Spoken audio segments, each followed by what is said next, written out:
Elopement లేచిపోవడం. It is the greatest Indian wedding escape. ఇక్కడ కాపాలదారులు ట్రెడిషన్స్, క్యాస్ట్ నెట్వర్క్స్, రిలేటివ్స్, ఒక చిన్న మిస్టేక్, ఒక మిస్కాలిక్యులేషన్, ఒక కేస్. సో ఈ అనే లీగల్ సిస్టంలో మీరు స్టక్అప్ కాకుండా 4 టెస్ట్లు చేసుకోవాల్సిన అవసరం ఉంటుంది. రిస్క్ చెక్ లిస్ట్ 100% ఈ రిస్క్ చెక్ లిస్ట్ చూసుకోకుండా మీరు ఒక్క అడుగు కూడా ముందుకు వేయొద్దు. Phase 2 exit strategy. ఏ విధంగా అక్కడి నుంచి వెళ్ళిపోవాలి. Just 5 minutes of satisfaction that will kill you.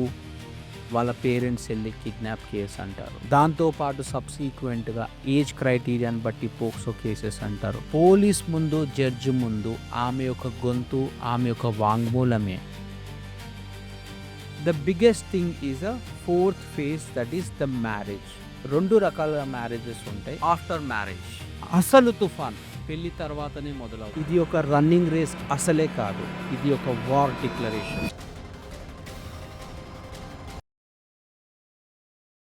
ప్రతి దొంగతనంలో 3 అంశాలుంటాయి. ఒకటి ప్లాన్, ఒక పార్ట్నర్ అండ్ ఎస్కేప్ రూట్. ఈ రాత్రి జరగబోయేది మాత్రం బ్యాంక్ దొంగతనం కాదు. It is the greatest Indian wedding escape. Elopement లేచిపోవడం. ఇది ప్రపంచంలోనే అతి పెద్ద దొంగతనం.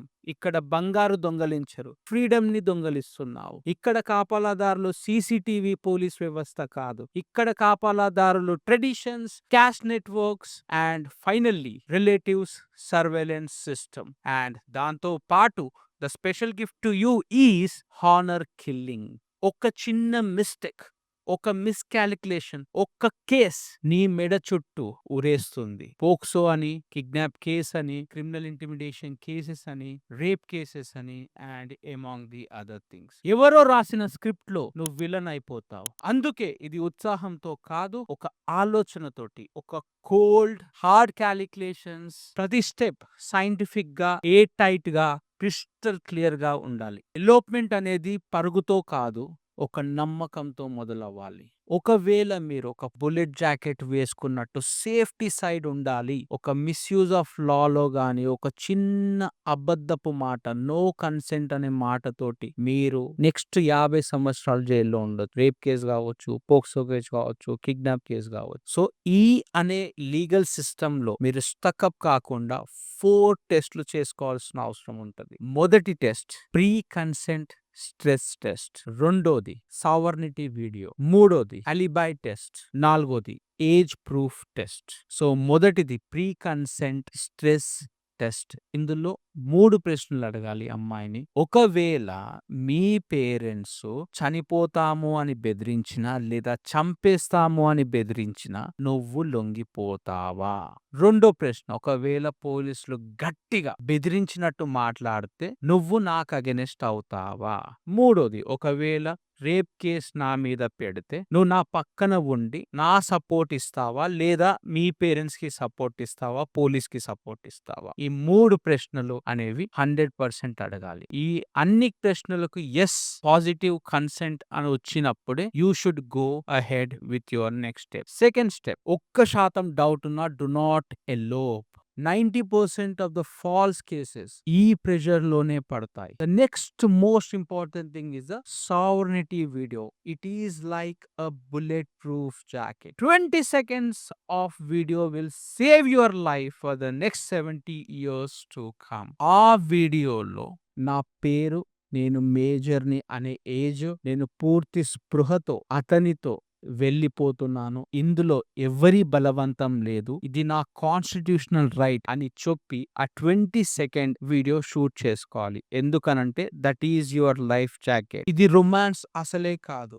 ఒకవేళ 366 ఒక ఇల్లిసిట్ ఇంటెన్షన్ తోటి పెళ్లి చేసుకుంటా అని నమ్మించి మోసం చేసి కిడ్నాప్ చేసిన కేసు పెట్టినప్పుడు 366 కింద ఈ సావర్నిటీ వీడియో అన్నది 100% bullet proof jacket to you. Third thing is age proof documents. Birth certificate కావచ్చు, లేదా ఎస్ఎస్సి మెమో కావచ్చు, లేదా ఆధార్ కార్డ్ కావచ్చు, పాస్పోర్ట్ కావచ్చు.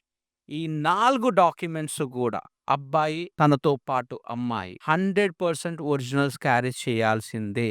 లేదు అనంటే అమ్మాయికి అండర్ ఏజ్ అని చెప్పి పోక్సో కేసు పెట్టే అవకాశం ఉంటుంది. సో 18 years ఉన్నప్పుడే మీరు ఈ సాహసం చేయాలి. And fourth thing alibi timeline అంటాము. ఎస్ఎంఎస్ఎస్ కావచ్చు, ఫోటోస్ కావచ్చు, వాట్సాప్ టెక్స్ట్ కావచ్చు, ఇంకా ఏదైనా కావచ్చు. ఇవన్నీ కూడా మీరు గత కొన్ని సంవత్సరాల నుంచి, గత కొన్ని నెలల నుంచి మీరు ఇద్దరు కూడా ఒక రిలేషన్ లో ఉన్నాము అని చెప్పి ఒక ప్రూవ్ చేసుకోవడానికి వాడుకునే ఒక మెటీరియల్ డాక్యుమెంట్స్. దాన్నే మనం అంటాము అలిబాయ్ టైమ్ లైన్ అని. ఎలోప్మెంట్ లో అతి ముఖ్యమైన అంశం రిస్క్ చెక్ లిస్ట్. 100% ఈ రిస్క్ చెక్ లిస్ట్ చూసుకోకుండా మీరు ఒక్క అడుగు కూడా ముందుకేయొద్దు. మొదటి పాయింట్, ఆ అమ్మాయి వాళ్ళ కుటుంబము రౌడీ షీటర్స్ బ్యాక్గ్రౌండ్ ఉన్నారా? ఎవరైనా వాళ్ళ కుటుంబంలో వాళ్ళ ఫాదర్ కావచ్చు, లేకపోతే వాళ్ళ బ్రదర్స్ కావచ్చు, వాళ్ళ రిలేటివ్స్ కావచ్చు. ఒకవేళ వాళ్ళు పొలిటికల్లీ సో మచ్ ఇన్ఫ్లుయెన్స్ పర్సన్సా, లేకపోతే క్యాస్ట్ గ్యాంగ్ ఏమన్నా నడుపుతారా? ఒకవేళ ఇవన్నీ కూడా ఉన్నాయి అని అంటే you will be 90% of the murder attempt కి గురయ్యే అవకాశం ఉంది. ఇక చెప్పకనే చెప్పాలి, క్యాస్ట్ వేరే అయితే ముచ్చటనే లేదు. 100% you will be the targeted. ఒకవేళ అమ్మాయికి 18 సంవత్సరాల లోపే ఉందనుకోండి, పోక్సో కన్ఫర్మ్. 20 సంవత్సరాల నుంచి నీకు 52 పడొచ్చు, 60 పడొచ్చు, 70 సంవత్సరాలు కూడా పడొచ్చు. 60-70% ఆఫ్ ద ఎలోప్మెంట్స్ లేచిపోయి పెళ్లి చేసుకున్న రిలేషన్స్ అన్ని కూడా బ్రేకప్ అయ్యే అవకాశం ఉంది. మీకు సరైన ఫైనాన్షియల్ సపోర్ట్ సిస్టమ్ ఉందా లేదా అనేది కన్ఫర్మ్ చేసుకోండి. ఒకవేళ రేప్ కేసు పెడితే మాత్రము జాగ్రత్తగా 100% మీరు యాంటిసిపేటరీ బెయిల్కి వెళ్ళే అవకాశం ఉండేటట్టు చూసుకోండి. ఎందుకనంటే ఒక్క రేప్ కేసులో 3 to 6 months of the judicial custody అనేది కన్ఫర్మ్డ్ గా ఉంటుంది. ఒక్క ఫాల్స్ కంప్లైంట్ తో career, reputation, dignity and family support all will be destroyed. ఇప్పుడు నీకే ఒక సింపుల్ క్వశ్చన్, పోలీస్ దెబ్బలు లేదా జైల్ చిప్పకూడు లేదా మర్డర్ అటెంప్ట్స్, సోషల్ బైకాట్, ఇవన్నీ కూడా తట్టుకొని నువ్వు నిలబడగలుగుతా అనుకుంటేనే మొదటి అడుగు వెయ్యి ఇందులోకి. ఈ elopement the greatest Indian wedding escape లో. Phase 2 exit strategy. ఏ విధంగా అక్కడి నుంచి వెళ్ళిపోవాలి? ఫోన్ స్విచ్ ఆఫ్ ఉండాలి, సిమ్స్ క్రాష్ చేసేసి పడేయాలి. ఫోన్స్ లో ఉన్న యూపీఐస్ లో తోటి పే చేయడము, కార్డ్స్ స్వైప్ చేయడము, ఇవన్నీ చేయకుండా 100% ఫుల్ ఫ్లెడ్జ్డ్ క్యాష్ తోటి ముందుకెళ్ళండి. వాట్సాప్, ఇన్స్టాగ్రామ్స్ లో కంప్లీట్ గా లాగౌట్ చేయండి. దాంతో పాటు అతి ముఖ్యమైనది గూగుల్ టైమ్ లైన్ లో మ్యాప్ హిస్టరీని కంప్లీట్ గా ఆఫ్ చేయాల్సిన అవసరం ఎంతకైనా ఉంది. గుడ్ బై మెసేజ్లు అస్సలే రాయొద్దు. ఎందుకనంటే కోర్టులో అదే లెటర్ నీకు అగెనిస్ట్ గా మారొచ్చు. ఇంటి దగ్గర, వీధి దగ్గర పికప్ పాయింట్స్ అని ఆలోచించకుండా మెట్రో స్టేషన్ లో కావచ్చు, లేకపోతే రైల్వే స్టేషన్ లో కావచ్చు, లేదు అనంటే బస్ డిపోలో 100% ఫుల్ ఫ్లెడ్జ్డ్ రిసీట్ పెట్టుకోండి, టికెట్ పెట్టుకోండి. ఎందుకంటే అది అబ్డక్షన్ చార్జెస్ ని దూరం చేస్తుంది. అక్కడ నుంచి మీ కజిన్స్ లేదా ఫ్రెండ్స్ ఇంటికి వెళ్ళకుండా, ఎందుకనంటే వాళ్ళని ఇన్వాల్వ్ చేస్తే కాన్స్పిరసీ చార్జెస్ అనేటివి వస్తాయి. కాబట్టి అక్కడ నుంచి మీరు 100% వేరే డిస్ట్రిక్ట్ కే వెళ్ళాలి. వేరే డిస్ట్రిక్ట్ వెళ్ళినా గానీ అక్కడ హోటల్లో 6 to 12 hours మాత్రమే ఉండాలి. Then you keep on going from there to other places. And another important point is the zero intimacy rule. No sex, no condoms, no kissing, no bedtime selfies. Marriage certificate దాంతో పాటు court consent absolute గా వచ్చినప్పుడే మీరు ఇందులో involve అవ్వాల్సిన అవసరం ఉంది. అప్పటి వరకు zero means zero, no means no. Just 5 minutes of satisfaction that will kill you legally. Rape charges 100% మీ మీద ఇంపోజ్ చేయడము జరుగుతుంది. కాబట్టి zero intimacy rule is a very important point. Phase 3 battle field, legal battle field. మీరు ఏ నిమిషం అయితే మీ respective houses నుంచి ఇంట్లోకి వెళ్ళి బయటికి వచ్చారో అక్కడి నుంచి మీరు వార్ ఫేస్ చేయాల్సిన అవసరం ఉంది. మొదటిగా వాళ్ళ పేరెంట్స్ వెళ్ళి కిడ్నాప్ కేసు అంటారు. దాంతో పాటు సబ్సీక్వెంట్ గా ఏజ్ క్రైటీరియాని బట్టి పోక్సో కేసెస్ అంటారు. దాంతో పాటు ఫ్యూచర్ లో క్రిమినల్ ఇంటిమిడేషన్ అనొచ్చు, లేదు అని అంటే రేప్ చార్జెస్ పెట్టు. ఇవన్నీ కూడా ఒకటే స్టేజ్ స్టేట్మెంట్ తోటి డిపెండ్ అయి ఉంటది. ఆమె యొక్క గొంతు, ఆమె యొక్క వాంగ్మూలం. పోలీస్ ముందు, జడ్జి ముందు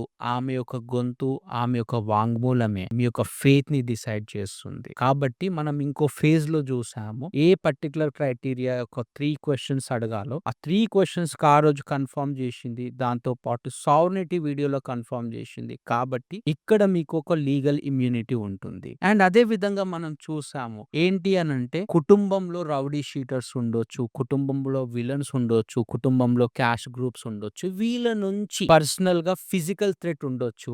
ఎందుకు అనంటే హానర్ కిల్లింగ్, క్యాస్ట్ డిస్క్రిమినేషన్ తోటి. సో అలాంటి థ్రెట్ ఉంటే మీరు అక్కడ ఉన్న కన్సర్న్డ్ ఎస్పీ గారికి గాని, లేదు అనంటే కమిషనర్ ఆఫ్ పోలీస్ గాని ప్రొటెక్షన్ రిక్వెస్ట్ అనేది పెట్టుకోవాలి. ఏంటనంటే ఒక చిన్న letter addressing to the SP.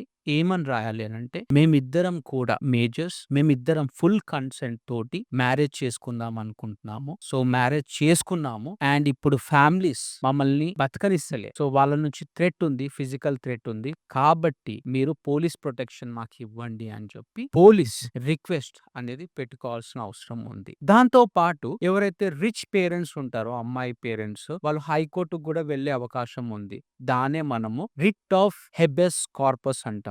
ఏంటనంటే, మా అమ్మాయి కిడ్నాప్ చేయబడ్డది, మా అమ్మాయిని బ్రెయిన్ వాష్ చేసిండు, మా అమ్మాయిని నిర్బంధించిండు, కాబట్టి మా అమ్మాయి ఎక్కడున్నా గానీ నెక్స్ట్ 24 hours లో మా కస్టడీలో ఉండాలని చెప్పి వాళ్ళు రిట్ ఆఫ్ హెబెస్ కార్పస్ వేసుకోవచ్చు. అప్పుడు 100% ఆ అమ్మాయి హైకోర్టుకి రావాల్సిందే. వచ్చి ఆమె గొంతు, ఆమె వాంగ్మూలం 100% విత్ క్లిస్టల్ క్లియర్ క్లారిటీ తోటి విత్ కన్సెంట్ నేను అతనితో వెళ్ళిపోయాను, ఇది నా వాలంటరీనెస్, నా ఫుల్ కన్సెంట్ తో నేను వెళ్ళిపోయాను అండ్ దాని కాన్సిక్వెన్సెస్ కూడా నాకు తెలుసు అని ఒక స్టేట్మెంట్ చెప్పింది. ఒక గొంతు, ఒక వాంగ్మూలం. Then all the cases will be, ఒక ఇసుకతో కట్టిన ఇల్లు ఎట్లా కూలిపోతుందో అదే విధంగా మీ మీద వేసిన అన్ని క్రిమినల్ కేసెస్ కూడా కూలిపోతాయి. మనకు లీగల్ ప్రొటెక్షన్ కూడా ఇవ్వడం జరిగింది. ఎందుకనంటే హానర్ కిల్లింగ్ అనేది చాలా కామన్ ఫెనామినా జరుగుతుంది. ఐదర్ ఉత్తరప్రదేశ్ లో కావచ్చు, హర్యానాలో కావచ్చు, లేకపోతే పంజాబ్ లో కావచ్చు. క్యాస్ట్ డిస్క్రిమినేషన్ బేసిస్ మీద ఎవరైతే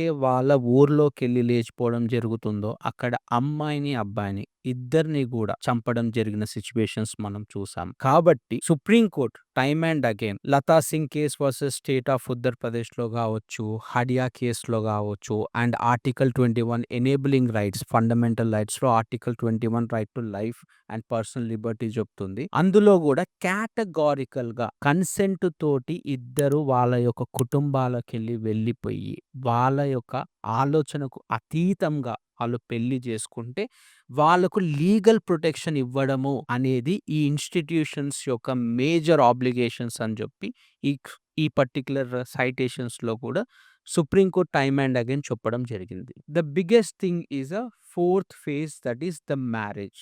2 రకాల మ్యారేజెస్ ఉంటాయి. మొదటిది ఆర్య సమాజ్ మ్యారేజ్. త్వరగా కంప్లీట్ అవుతుంది. అత్యవసర పరిస్థితిలో ఇది చాలా కీలకం అండ్ మ్యారేజ్ సర్టిఫికేట్ కూడా ఇన్స్టెంట్ గా అదే రోజు వస్తుంది. ఇక్కడ స్టేజెస్ ఎట్లా ఉంటాయి అనంటే, ఫస్ట్ మనం అప్లికేషన్ ఫామ్ తీసుకోవాలండి. అందులో మనం మేజర్స్ అని చెప్పి క్లియర్ కట్ గా మన యొక్క డేట్ ఆఫ్ బర్త్ రాయాలి. దాంతో పాటు 6 ఫోటోస్ 100% దానికి అటెస్ట్ చేయాలి. దాని తర్వాత మ్యారేజ్ ప్రొసీడింగ్స్ అనేటివి మీ యొక్క కస్టమ్స్ అండ్ ట్రెడిషన్స్ ని బట్టి కన్క్లూడ్ చేస్తారు.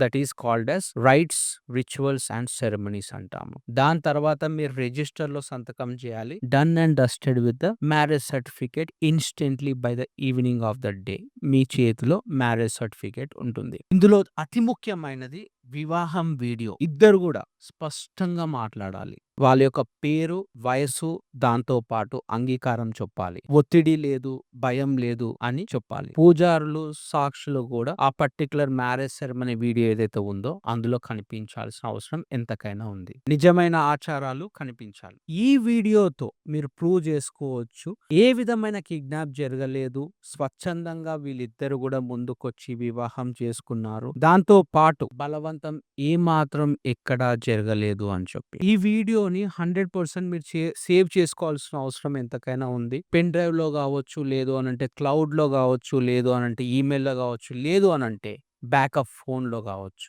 ఎక్కడైనా మీరు మల్టిపుల్ కాపీస్ తోటి సేవ్ చేసుకోండి. రెండో మార్గం court marriage. That is a special marriage act. ఇది చాలా బలమైన లీగల్ మ్యారేజ్. ఒకవేళ మీ దగ్గర 30 రోజుల సమయం ఉంది అనంటే this is a good marriage. ఇందులో స్టేజెస్ ఏ విధంగా ఉంటాయి అనంటే నోటీసులు ఇవ్వాలండి. దాంతో పాటు పోలీస్ వెరిఫికేషన్ ఉంటుంది. దాంతో పాటు సాక్షులు కూడా సంతకం పెట్టాలి. దాంతో పాటు ఈ పార్టీస్ ఎవరైతే ఉన్నారో ఎస్‌డిఎం ముందు సంతకం పెట్టాలి. దాని తర్వాత మ్యారేజ్ సర్టిఫికేట్ వస్తుంది మీకు. అత్యవసర పరిస్థితి మీకు ఈ 30 రోజుల గడువు లేదు అనే ఆలోచనతోటి ఉంటే మాత్రం ఆర్య సమాజ్ మ్యారేజ్ దాంతో పాటు మీరు హైకోర్ట్‌ని ఆశ్రయించినారనంటే that will be the best. అందరికీ ఒక డౌట్ ఉంటుంది. సాక్షుల్ని ఎలా ఎంచుకోవాలి అని చెప్పి. మొదటిగా వాళ్ళు మేజర్ అయి ఉండాలి.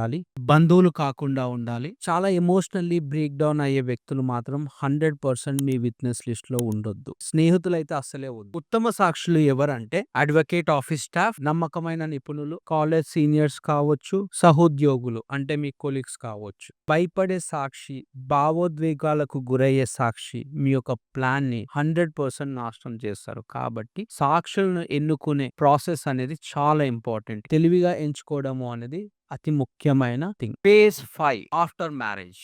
అసలు తుఫాన్ పెళ్లి తర్వాతనే మొదలవుతుంది. కుటుంబాలు మానసికంగా కుంగిపోతాయి. పోలీసులు ప్రతి క్షణం కాల్ చేస్తూనే ఉంటారు. కాబట్టి పెళ్లి తర్వాత పోలీస్ యొక్క రక్షణ కోసం దరఖాస్తు చేసుకోండి. థ్రెట్స్ ఒకవేళ వాళ్ళ కుటుంబం నుంచి వచ్చినట్టయితే మీరు reverse FIR under section 506, 507 of IPC కింద మీరు ఫైల్ చేయొచ్చు. Phase 6 the final truth. ఇది ఒక రన్నింగ్ రేస్ అసలే కాదు. ఇది ఒక వార్ డిక్లరేషన్. కన్సెంట్ ఒకవేళ రాక్ సాలిడ్ లేదనుకోండి 100% మీరు డిస్ట్రాయ్ అవుతారు. ఈ దేశంలో ఎవిడెన్స్ లేని ప్రతి అబ్బాయికి ప్రొటెక్షన్ శూన్యం. కన్సెంట్ వీడియో, డాక్యుమెంట్స్, విట్నెసెస్ లేకపోతే ఆమె యొక్క ఒక్క మాటతో మీ యొక్క లైఫ్ కంప్లీట్ డిస్ట్రాయ్. ఇవి ఎక్స్ట్రా ప్రికాషన్స్ కాదు. ఇవే నీ జీవితాన్ని కాపాడే అవసరమైన కవచం. స్టే షార్ప్, స్టే అలైవ్ అంతే.